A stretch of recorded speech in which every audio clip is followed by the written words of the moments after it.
Nehemia pasal 9, pengakuan dosa dan permintaan doa. Pada hari yang ke-24 bulan itu berkumpullah orang Israel dan berpuasa dengan mengenakan kain kabung dan dengan tanah di kepala. Keturunan orang Israel memisahkan diri dari semua orang yang asing, lalu berdiri di tempatnya dan mengaku dosa mereka dan kesalahan nenek moyang mereka. Sementara mereka berdiri di tempat, dibacakanlah bagian-bagian daripada kitab Taurat Tuhan Allah mereka selama seperempat hari. Sedang seperempat hari lagi mereka mengucapkan pengakuan dan sujud menyembah kepada Tuhan Allah mereka. Di atas tangga tempat orang-orang Lewi berdirilah Yesua, Bani, Kadmiel, Sebanya, Buni, Serebia, Bani, dan Kenani. Dengan suara yang nyaring mereka berseru kepada Tuhan Allah mereka. Dan berkatalah Yesua, Kadmiel, Bani, Hasabnea, Serebia, Hodia, Sebanya, dan Petahia, orang-orang Lewi itu, bangunlah, pujilah Tuhan Allahmu dari selama-lamanya sampai selama-lamanya. Terpujilah namamu yang mulia, yang ditinggikan mengatasi segala puji dan hormat. Hanya Engkau adalah Tuhan. Engkau telah menjadikan langit, segala langit dengan segala bala tentaranya, dan bumi dengan segala yang ada di atasnya, dan laut dengan segala yang ada di dalamnya. Engkau memberi hidup kepada semuanya itu, dan bala tentara langit sujud menyembah kepadamu. Engkaulah Tuhan Allah yang telah memilih Abram dan membawanya keluar dari Ur Kasdim dan memberikan kepadanya nama Abraham. Engkau dapati bahwa hatinya setia terhadapmu, dan engkau mengikat perjanjian dengan dia untuk memberikan tanah orang Kanaan, tanah orang Het, tanah orang Amori, tanah orang Feris, tanah orang Yebus, dan tanah orang Girgasi kepada keturunannya. Dan engkau telah mendapati janjimu karena engkau benar. Engkau melihat sengsara nenek moyang kami di Mesir dan mendengar teriakan mereka di tepi laut Teberal.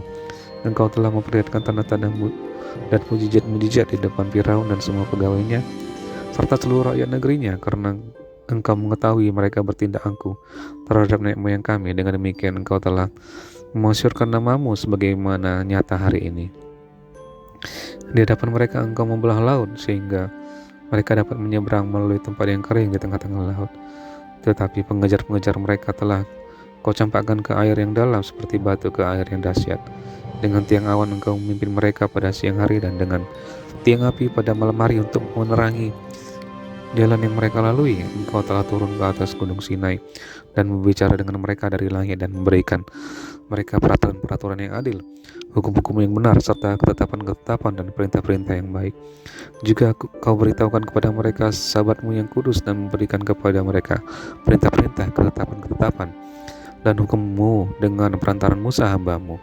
Telah kau berikan kepada mereka roti dari langit untuk menghilangkan lapar, dan air kau keluarkan bagi mereka dari gunung batu untuk melepaskan dahaga. Pulang kau menyuruh mereka memasuki dan menduduki negeri yang dengan mengangkat sumpah telah kau janjikan memberikannya kepada mereka.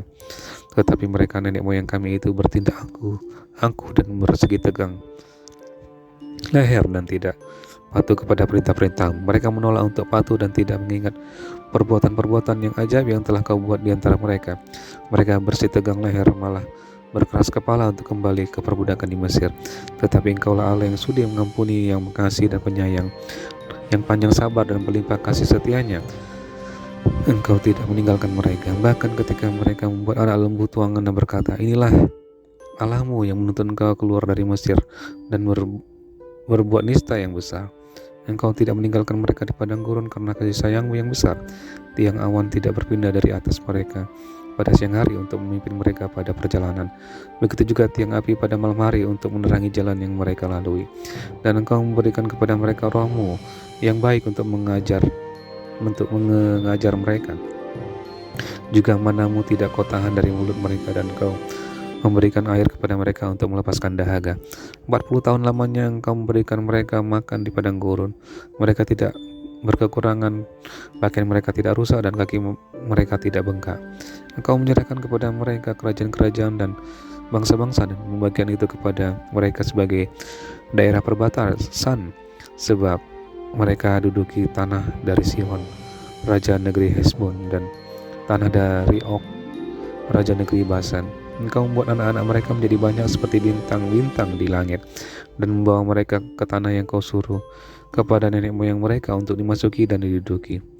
Lalu anak-anak itu memasuki dan menduduki tanah itu, dan engkau menundukkan di hadapan mereka penduduk tanah itu, yakni orang-orang Kanaan, dan menyerahkan orang-orang itu, baik raja-raja mereka maupun bangsa-bangsa tanah itu, ke tangan mereka, supaya orang-orang itu diperlakukan sekehendak hati mereka.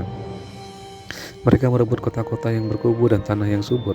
Mereka merampas rumah-rumah yang penuh berisi berbagai barang baik, tempat-tempat air pahatan, kebun-kebun anggur dan kebun-kebun zaitun dan pohon-pohon buah-buahan, dan dalam jumlah yang sangat banyak. Mereka makan dan menjadi kenyang dan gemuk. Mereka hidup mewah karena kebaikanmu yang besar.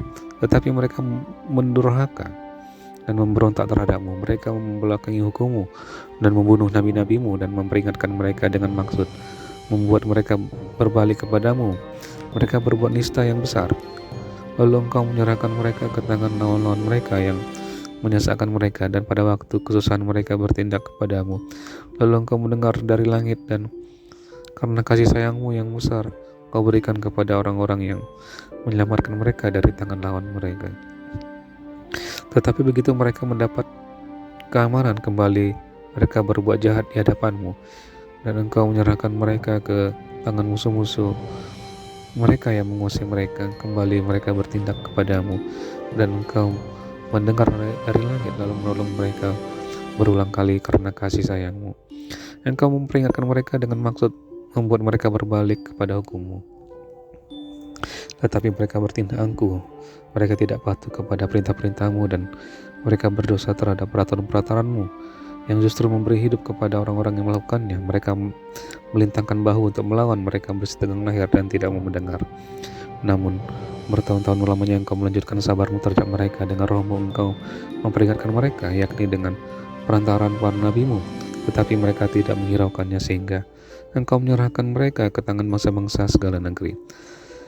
Tetapi karena kasih sayangmu yang besar, engkau tidak membinasakan mereka sama sekali dan tidak meninggalkan mereka, karena engkaulah Allah yang pengasih dan penyayang. Sekarang ya Allah kami, Allah yang maha besar, kuat dan dahsyat, yang berpegang pada perjanjian dan kasih setianya. Janganlah kau pandang remeh segala kesusahan yang telah dialami oleh kami, oleh raja-raja kami, pemimpin-pemimpin kami, imam-imam kami, nabi-nabi kami, dan nenek moyang kami, ya oleh seluruh umatmu sejak zaman raja-raja Asyur sampai hari ini. Tetapi engkaulah yang benar dalam segala hal yang menimpa kami, karena engkau berlaku setia dan kamilah berbuat fasik. Juga raja-raja kami, pemimpin-pemimpin kami, imam-imam kami, dan nenek moyang kami tidak melakukan hukum-Mu. Mereka tidak memperhatikan perintah-perintah-Mu dan peringatan-peringatanmu yang kau berikan kepada mereka. Dalam kedudukan sebagai raja, mereka tidak mau beribadah kepadamu, walaupun engkau telah mengaruniakan kepada mereka banyak kebaikan dan telah menyediakan bagi mereka tanah yang luas dan subur. Mereka tidak berbalik dari perbuatan mereka yang jahat. Lihatlah, sekarang ini kami adalah budak, ya, di tanah yang kau berikan kepada nenek moyang kami untuk mengecap hasilnya, dan segala kekayaannya kami ini adalah budak. Tanah itu menghasilkan banyak bagi raja-raja yang telah kau tetapkan atas kami karena dosa-dosa kami. Mereka itu memerintah sekehendak hati atas diri kami dan ternak kami, sehingga kami dalam kesesakan besar. Ayat 38. Piagam perjanjian. Berdasarkan semuanya ini kami mengikat perjanjian yang teguh yang kami catat dengan dibubuhi materai para pemimpin kami, orang-orang Lewi kami, dan para imam kami. Nehemia pasal yang 10. Yang membubuhi materai adalah kepala daerah Nehemia bin Hakalia, Zedekia, Seraya, Azaria, Yeremia, Pasiur, Amaria, Malkia, Hatus, Sebanya, Maluk, Harim, Meremot, Baja, Daniel, Gineton, Baruk, Mesulam, Abia, Miyamin, Mazia, Wilgai, dan Semaya. Itulah para imam. Sedang dari orang-orang Lewi, Yesua bin Ajanya, Binui, seorang dari antara anak-anak Henadad, Kadmiel, dan saudara mereka, yakni Sebanya, Hodia, Galita, Pelaya, Hanan, Mika, Rehob, Hasabia, Zakur, Serebia, Sebanya, Hodia, Bani, dan Beninu. Dan dari pemimpin-pemimpin bangsa, Paros, Pahat, Moab, Elam, Jatu, Bani, Buni, Asgad, Bebai, Adonia, Bigwai, Adin, Ater, Hiskia, Azur, Hodia, Hasum, Bezai, Arif, Anatot, Nebai, Makpias, Mesulam, Hezir, Mese, Zabel, Zadok, Yadua, Pelaca, Hanan, Anaya, Hosea, Hananya, Hasub, Alohes, Pilha, Sobek, Rehum, Asapna, Maaseya, Ahia, Hanan, Anan, Maluk, Harim, dan Baana, dan orang-orang yang lain yakni para imam dan orang-orang Lewi, para penunggu pintu gerbang,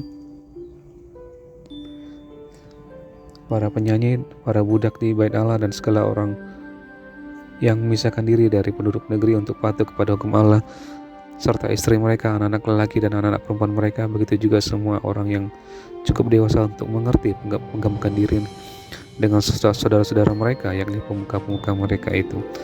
Mereka bersumpah kutuk untuk hidup menurut hukum Allah yang diberikan dengan perantaran Musa hamba Allah itu, dan untuk tetap mengikuti dan melakukan segala perintah Tuhan, yakni Tuhan kami, serta segala peraturan dan ketetapannya. Pula kami tidak akan memberikan anak-anak perempuan kami kepada penduduk negeri, ataupun mengambil anak-anak perempuan mereka bagi anak-anak lelaki kami. Dan bila mana penduduk negeri membawa barang-barang dan berbagai-bagai gandum untuk dijual pada hari Sabat, kami tidak akan membelinya dari mereka pada hari Sabat atau pada hari yang kudus, dan kami akan membiarkan begitu saja hasil tanah pada tahun yang ketujuh dan tidak akan menagih sesuatu hutang. Pula kami mewajibkan diri untuk memberi tiap tahun sepertiga sikel untuk ibadah di rumah Allah kami, yakni untuk roti sajian, untuk kurban sajian yang tetap, untuk kurban sebakaran yang tetap, untuk hari-hari Sabat, bulan-bulan baru, dan masa raya yang tetap, untuk persembahan-persembahan kudus dan korban-korban penghapus dosa, untuk mengadakan pendamaian bagi orang Israel, serta segala pekerjaan di rumah Allah kami. Pula dengan membuang undi kami, yakni para imam, orang-orang Lewi, dan kaum awam, menetapkan suatu cara untuk menyediakan kayu api. Kayu itu harus dibawa ke rumah Allah kami secara bergilir oleh kaum-kaum keluarga kami pada waktu-waktu tertentu setiap tahun, supaya di atas mezbah Tuhan Allah kami ada api yang menyala seperti tertulis dalam kitab Taurat. Lagi pula setiap tahun kami akan bawa ke rumah Tuhan hasil yang pertama dari tanah kami dan buah sulung segala pohon. Pun kami akan bawa ke rumah Allah kami, yakni kepada para imam yang menyelenggarakan kebaktian di rumah Allah kami, anak-anak sulung kami dan anak sulung ternak kami, seperti tertulis dalam kitab Taurat. Juga anak-anak sulung lembu kami dan kambing domba kami, dan tepung jelai kami dan yang mula-mula, dan persembahan-persembahan khusus kami, dan buah segala pohon dan anggur dan minyak akan kami bawa kepada para imam ke bilik-bilik rumah Allah kami. Kepada orang-orang Lewi akan kami bawa persembahan persepuluhan dari tanah kami, karena orang-orang Lewi inilah yang memungut persembahan-persembahan persepuluhan di segala kota pertanian kami. Seorang imam, anak Harun, akan menyertai orang-orang Lewi itu bila mereka memungut persembahan persepuluhan, dan orang-orang Lewi itu akan membawa persembahan persepuluhan dari persembahan persepuluhan itu ke rumah Allah kami, ke bilik-bilik rumah perbendaharaan. Karena orang Israel dan orang Lewi harus membawa persembahan khusus dari pada gandum, anggur, dan minyak ke bilik-bilik itu. Di situ ada perkakas-perkakas tempat kudus. Pula para imam yang menyelenggarakan kebaktian, para penunggu pintu gerbang, dan para penyanyi. Kami tidak akan membiarkan rumah Allah kami